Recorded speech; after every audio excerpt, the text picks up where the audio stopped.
Hey, I'm Klaus Lauter and you're listening to the Ecommerce Coffee Break, the podcast that helps you grow your online store. In today's episode, we explore an unconventional approach to goal setting that can help you stay focused, make real progress, and actually achieve what matters most. Our featured guest is Nate Littlewood, founder and fractional CFO at Get Future Ready Co. So let's dive right into it. Hello and welcome to another episode of the Ecommerce Coffee Break podcast. In today's episode, we will talk about an unconventional approach to goal setting that can help you stay focused, make real progress, and actually achieve what matters most. Joining me on the show today is Nate Littlewood. He is the founder and fractional CFO of Future Ready, where he helps mission-driven e-com and CPG founders build financially sustainable businesses with less stress and more success. With nearly a decade on Wall Street and years in the startup world, including founding a seven-figure e-com brand, Nate brings deeply financial expertise to the show. And in his spare time, he loves camping, biking, and pretty much anything that has to do with food. Same for me. So that's welcome to the show. Hi, Nate. How are you today?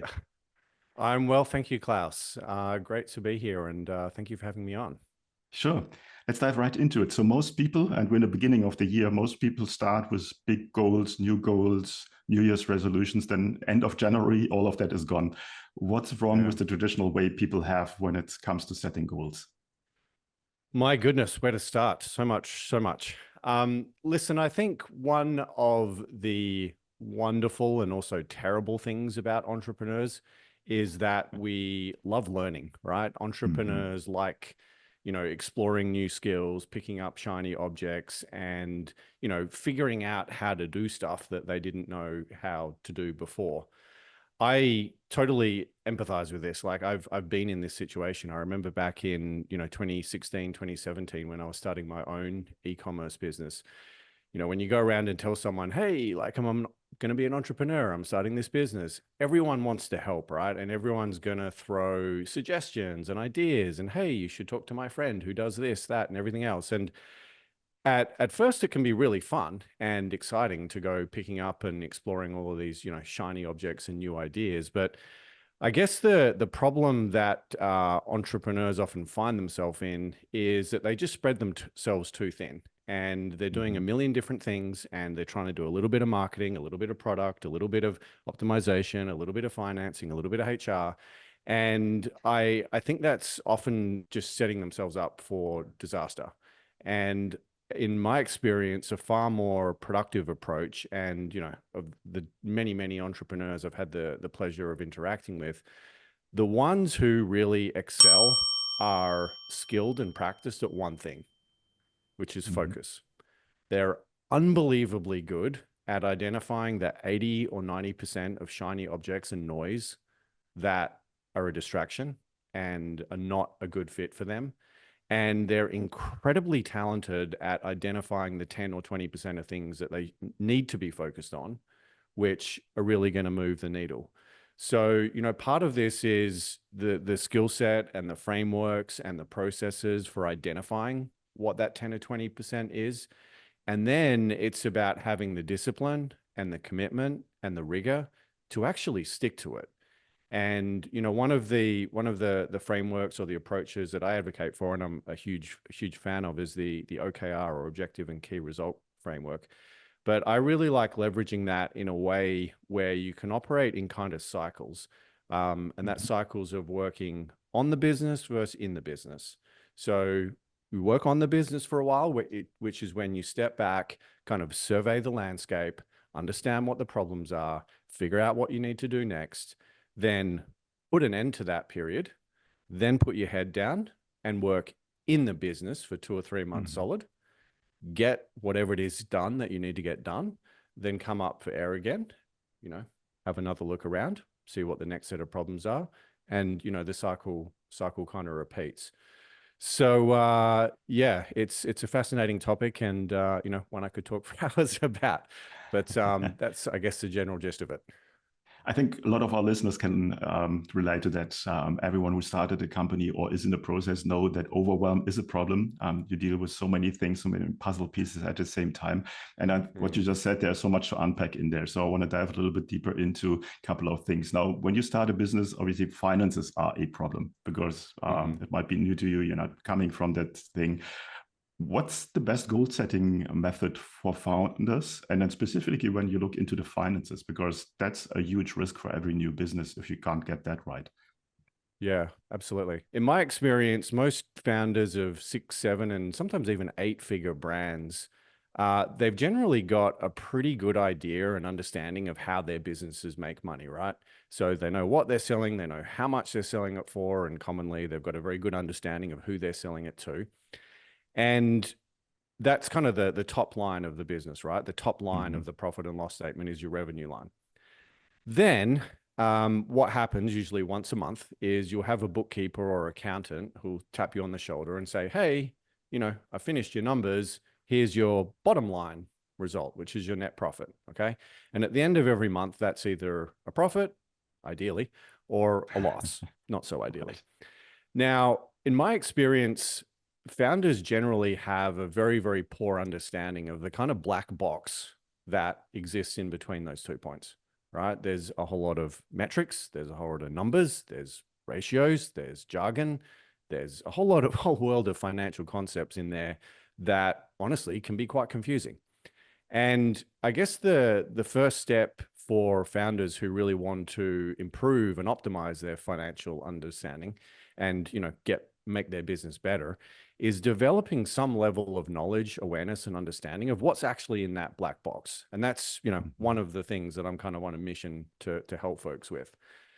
But once we've kind of been through the financials and we understand where the problems are with the business, what you want to do is put together basically a list of priorities, okay? So you might have dived into your cost of goods sold and recognized that, hey, relative to these peers or comparable companies, maybe my cost of goods sold is 10 or 15% higher than everyone else. So I've probably got a COGS problem. We might look at our marketing cost as well and recognize that, hey, we're perhaps not as efficient as we could be there. Okay, so there's some work to do on marketing. And maybe we've looked at our overheads, which is like staff, labor, rent, legal and accounting, et cetera.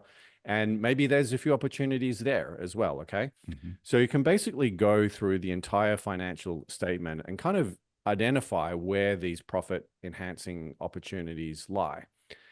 Now, I guess getting back to, where we began this interview within, thinking about goal setting, one of the mistakes that I see a lot of founders making is that they'll see all these, opportunities and problems with their business, and they'll immediately go into problem solving mode and try to tackle all of them at once.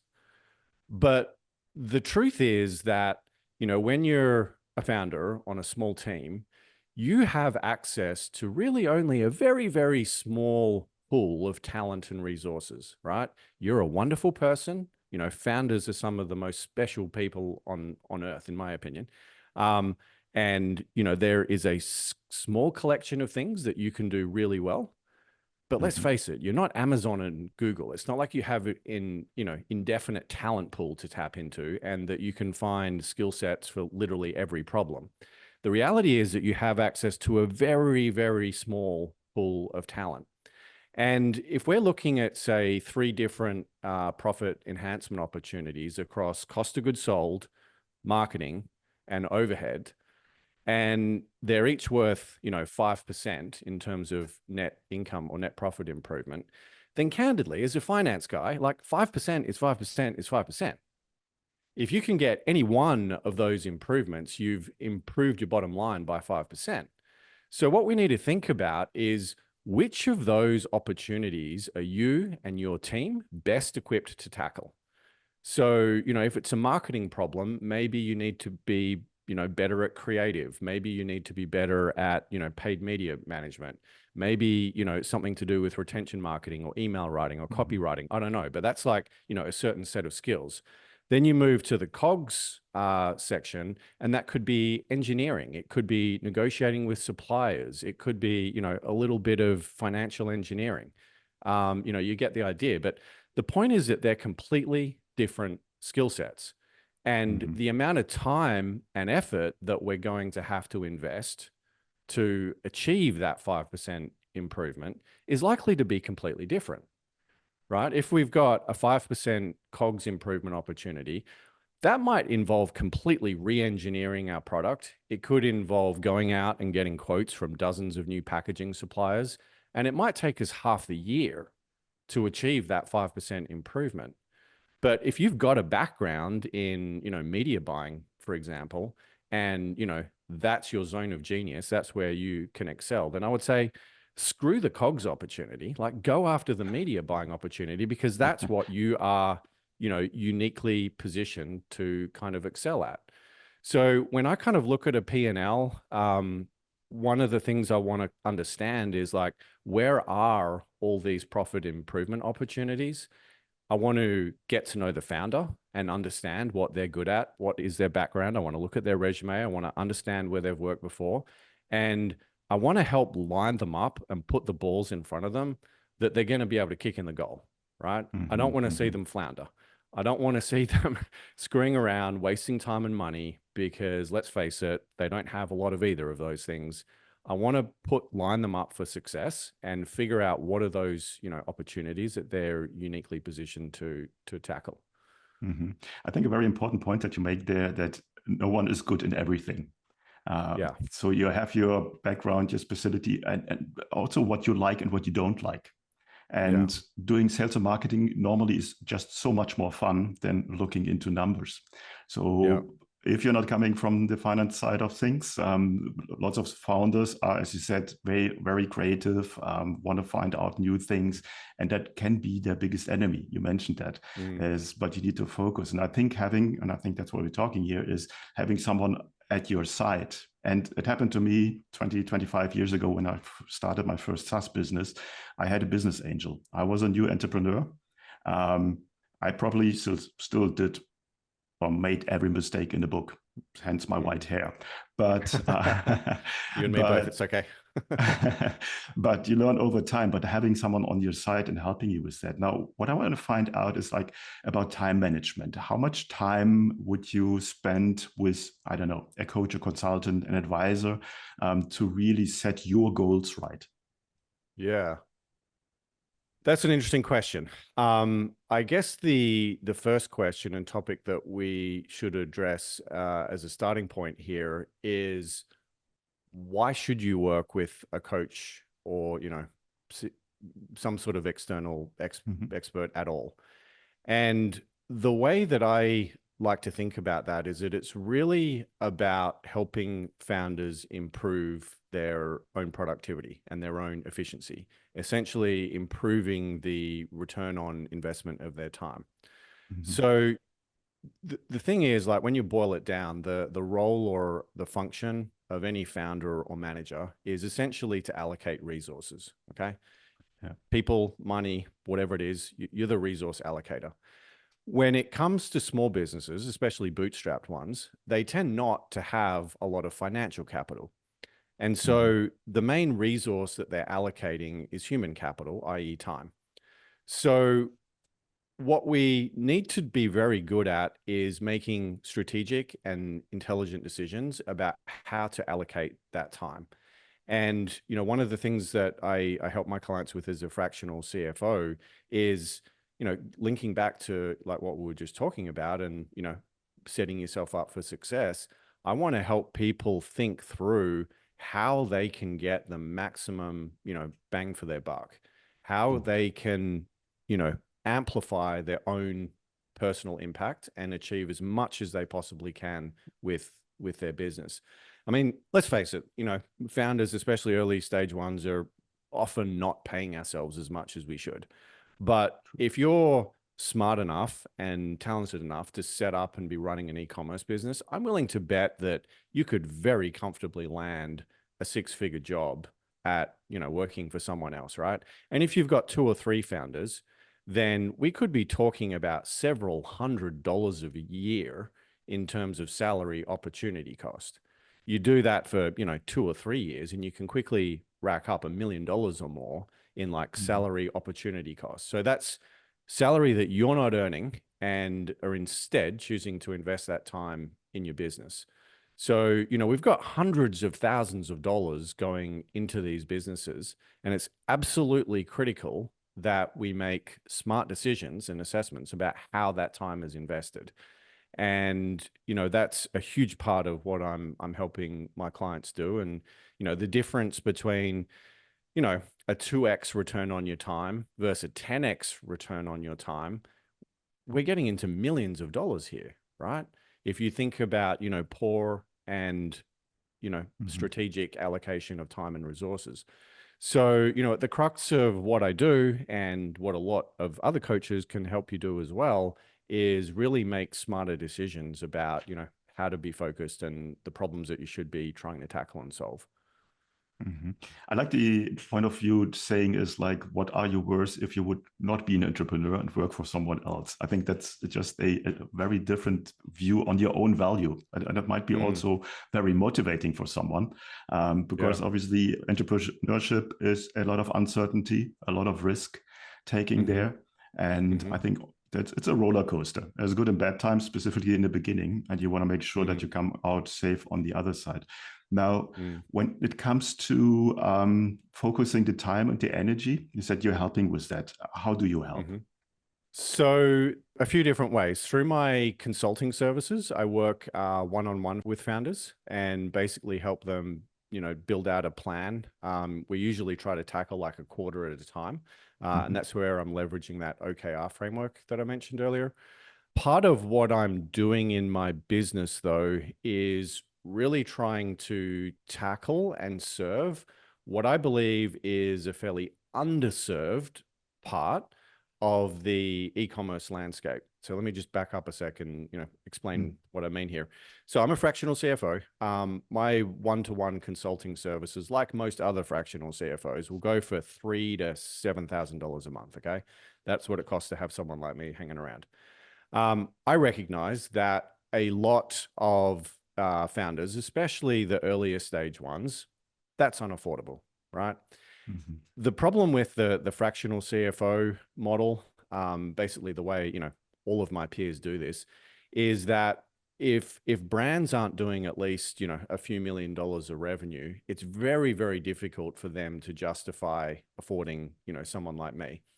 Which means that there's this huge part of the e-commerce industry, which is kind of 6 to early 7-figure founders who cannot afford a fractional CFO. And, the one-to-one service model just does not work for them. So part of what I'm dedicated to and what I'm in the process of building out is basically solutions for those earlier stage people. Because the reality is that oftentimes it's these people who are, just getting started, working their way through 6 into 7 figures, who actually need the most help when it comes to this sort of stuff. They don't understand how all of their hard work and countless hours that they're working are actually translating into dollars and cents at the end of the, week, month, or year.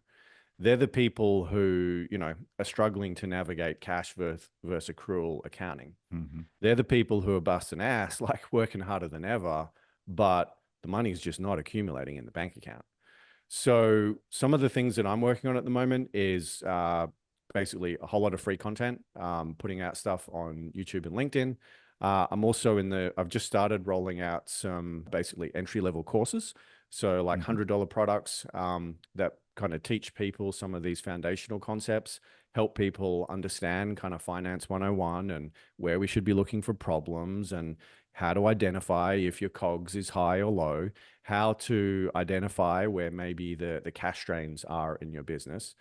And I haven't got there yet, but in the next couple of months, I'm hoping to launch a mastermind group, which will be kind of cohort-based product, part education, part self/business awareness. And the concept is to essentially work with a small group of founders in basically helping them get more aware about their own, business financials, put in place a plan to improve them, and then work together as a cohort to kind of share best practices, knowledge, and perspective, and, stay accountable to actually improving our own numbers. That's kind of a work in progress, but yeah, that's the vision. It's kind of what I'm part of my goals in 2025 and what I'm working on putting together. I think that's a very valuable service. And then you mentioned specifically businesses who just have started, where money is really a crucial factor if they make it or they don't make it. Having someone on the side and pointing you in the right direction, I mean, that's so valuable. And with your background coming from finance and also having built a e-com brand, I think that's a very unique skill set that you have there to help exactly these founders.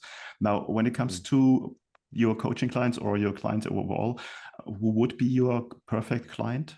So in terms of the products and industries that they're in, I do predominantly e-commerce. I do a little bit of CPG, food, bev, and also durable goods. So some of my clients include like tea companies, a journaling company. I work with a pasta company, a grow light company that makes like electronic grow lights for indoor gardening and stuff. They're sort of the spaces I play in. In terms, probably more important than that though, is really the founder mindset. And I categorize founders into 3 different types. The first type is the creative genius type, and they're from more of a artistic design, product sort of background. And there's a certain group of founders who are almost allergic to numbers and spreadsheets and data. And their approach to this sort of topic is usually, hey, I don't understand this stuff. I don't want to understand this stuff. Just make this problem go away for me. Okay. Candidly, they're not a great fit for me, because those sort of people it's usually hard to keep their attention. They don't really have a huge desire to understand this stuff. And, they just want to stay in their wheelhouse, which is creating, designing, product, that sort of stuff. And they're difficult to work with, at least from my perspective. Wonderful people, but they're not great coaching clients for me. The next category of people is kind of the paid media marketing guns, right? These people tend to understand marketing math really, really well. So they've got their head around LTV, lifetime gross profit, CAC, repeat purchase rates, and they know how to play the creative game and the media buying game. These people tend to operate, very much with a focus on these, this customer marketing math, right? Every day they wake up, they know what their stats are in Meta and Google and so forth. And as long as they're profitable and they're continuing to grow and they're managing to increase their budget day by day or month by month, they're usually happy to just have a bookkeeper or accountant kind of follow them around and clean up their mess. Okay. And it's often very, very obvious for these people, what they're going to do when and if they have some extra funds to spend. They're going to buy more ads and they're going to buy more inventory. Okay.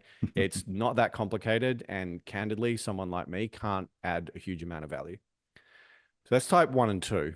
The third type of founders are the ones where I can help them most. And these are usually people who've been around the block once or twice. This is not their first rodeo. It might be their first startup, but they're self-aware enough to know what they don't know. And they kind of see this whole, arena of business and finance as a problem that they want to unpack or a challenge that they want to unsolve. And the difference here between the first 2 categories is that they actually have an appetite and genuine curiosity in learning about this stuff, right? I don't want to do your finance for you. I want to help you understand how to do it and show you how to pull the levers to make your business better. And if you don't have, an open mind and this is not something that interests you, then don't waste your time talking to me. So, they're the different categories. And I guess for me, I look for people in that category 3, and also ideally running a e-commerce, centric business. So most of their sales coming from online. They're the sort of folks where I can add the most value. Okay, I like your categorization of these different founder types. I can relate to that. I do a lot of networking Which one events. Are you? I'm probably somewhere in between 2 and 3, I would say. Okay. But I have been around the block many, many times. So, and I think the most important takeaway there is that you need to be willing to learn, because at some point you don't just want to have somebody doing the work for you. You need a proper understanding why that is working that way. And so it's not just having a service provider by your side is really having someone by your side Right. who upscales you and just makes you better as being an entrepreneur. Tell me a bit Yeah. about, is there any kind of homework that people need to do before they approach you? Is there an onboarding process? How does that work? Yeah, no homework required. If people are interested in getting help with this sort of stuff, they can just, drop me a line, reach out. Usually the process that I will go through is have an introductory call initially, just make sure that we're a good mutual fit. Then I would do a review and audit on your financials, which is really just designed to help illuminate some of the problems that we could potentially work on together. And, I guess getting back to what some of the things we were talking about earlier, one of the surprising realizations I've had from, having been at this a little while now is the relatively low level of self-awareness that a lot of founders have when it comes to their own finances and businesses. I see, I look at dozens and dozens of startups numbers. And so I've had this experience time and time again. Actually, just a few weeks ago, I did an audit on a brand that was doing it's like a women's supplements business, and got on the call. I'd, done my audit and review, and, this founder was talking about all these new products that she was releasing and, these new marketing campaigns that she was working on. But I could see that her COGS was over 50% of revenue. And, at no point in this conversation had she said, oh, we've got these projects about cost reduction. I'm like, hang on, whoa, hold up here. Like, put everything else down. Like, this is the problem that we need to be focused on solving now, because if you cannot get your COGS down, then nothing else is going to matter here. So, a big part of what I do is kind of surveying the landscape, understanding, what the numbers should be for a business like yours. Unfortunately, a lot of founders don't ever have the luxury of being able to do that. They're so head down, they're busy working in their company, and they often lack that context to really understand where is their Achilles heel, where are the problems that they most need to solve. So, part of what I try to demonstrate people when we're going through the onboarding process is that I have that perspective, and I can pretty quickly look at your numbers and help you identify the opportunities. And then if we decide to work together, we really, or the way I work is really build out a custom roadmap. So number one thing we need to understand is, what are your financial goals, right? Do you want to build a lifestyle business? Do you want to get acquired? Are you wanting to pay yourself more? Like, whatever it is, there's different levers that we need to be thinking about depending on what your financial objectives are. Then going back to, one of the earlier points we were talking about, 5%, 5%, 5%, there's a lot of ways, different ways to achieve it. I want to understand what that founder and his or her team is really good at. Because like I said before, there's many ways that you can improve your net income margin by 5%. And I want to give you quick, easy wins. So I want to line up the projects and opportunities in front of you that are going to allow us to improve or climb that profit curve as quickly as we possibly can. Because that brings, all of this cash and profitability forward to you. And the quicker I can make you profitable, the more opportunities are going to open up to you. So no, totally. Yeah, it's kind of hard to standardize these processes. And I think any CFO who tells you, hey, this is my template, this is what I take every client through, exactly the same process, they're missing the reality that everyone has different skill sets. And, you're probably not getting set up in a way to maximize your own productivity if you're working with someone who has a standardized, onboarding plan. No, totally. And I think it's so important to have a fresh set of eyes on your business because it's so easy to get lost in the day-to-day business, in the busy work, and just get things out of focus that are really matter. Nate, before our coffee break comes to an end today, what is one final thought that you want to leave our listeners with?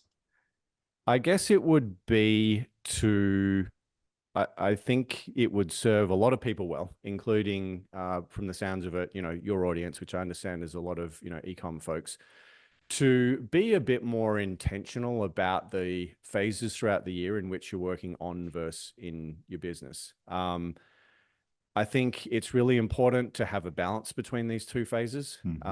It's really easy as a founder to get stuck in and sucked into the busy work, but I really, encourage people to set aside some time every year, minimum at least once a quarter, to just take a step back, look at the big picture, collect a few more data points, look at what your competitors are doing, try to understand what everyone else's numbers are looking like. Yeah, just use these opportunities to kind of reorient yourself and make sure that you are heading in the right direction. Because there's nothing worse than being head down, buried in the work for, months or years at a time, only to then put your head up and realize that you've been swimming in the wrong direction. I think that's a very good way to end the podcast today. Nate, where can people go and find out more about you? Yeah, so best place would be LinkedIn. I am most active on there and posting every day. If you're interested in receiving a weekly little value nugget, you can also join my email list. There's a link to do that through my profile page. So every Saturday morning, I'm sharing free resources, tools, guides, little tricks and tips on how to improve your numbers. And if you're interested in getting a bit more stuck into it, you can also learn about some of the other programs and offerings I have through my website, of course. Cool. I will put the links in the show notes as always, then you're just one click away. Nate, as we said in the beginning, we can talk hours about that. Maybe we have a second chance at some point, but I think there were so many golden nuggets in there that now our listeners can try to think about and then hopefully reach out to you and then take it to the next step. Thanks so much for your time today. Thanks, Klaus. I really appreciate you having me on here.